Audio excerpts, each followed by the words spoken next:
So we're going to talk a little bit about what we learnt from Unit 3 and maybe in particular our experience with using a lot of the dressing aids for the first time for a lot of us. Yeah, I think I can speak for all of us when I say that it was hard to learn to use the pieces of dressing AT for the first time. We were fortunate enough to hire some AT equipment from a local equipment supplier, and we sort of played around with the equipment for probably a good hour. And we struggled. I think I hit myself in the face with a dressing stick about 8 times.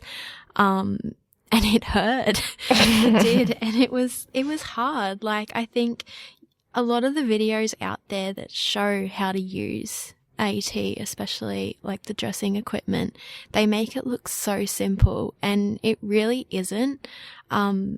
Like, we watched videos on how to use a button hook, and then I picked up a button hook for the first time in my life, and I failed miserably. It was so hard. And like, after an hour of trying to use that button hook, I just managed to do it. So I think it really shows the importance of as future OTs, like actually using the equipment yourself and giving it a go before you try and teach a client how to do it, because it's hard. Like, when you use them effectively, yeah, sure, it will make the task of dressing easier, but at the same time, like, yeah, you just need to get that hands-on experience, I think, because I think I've said it about 50 times, but it's hard. I think like my biggest takeaway was that, I speak for all of us, none of us have functional impairments. And so trying to do the videos and teach people how to use them, and keeping in mind that the clients that we will be seeing or prescribing these pieces of equipment to will have different functional limitations. And if it was hard for us, like Sasha said, it was hard to use just something that you think is so simple, like a button hook or a dressing stick.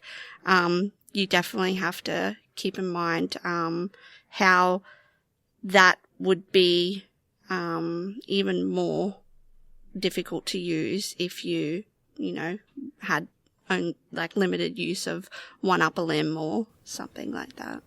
You can definitely see how, when you read the statistics of how many assistive tech is just abandoned after prescription, or it just sits in the garage or in the bedroom in the corner and you just use it to hang your clothes on. Yeah. You can understand why. Yeah, you can see when trying to use them in a lot of settings, OTs will prescribe, and then you don't really have that follow-up of, is it working? Is there something that we could do better? Do we need more training?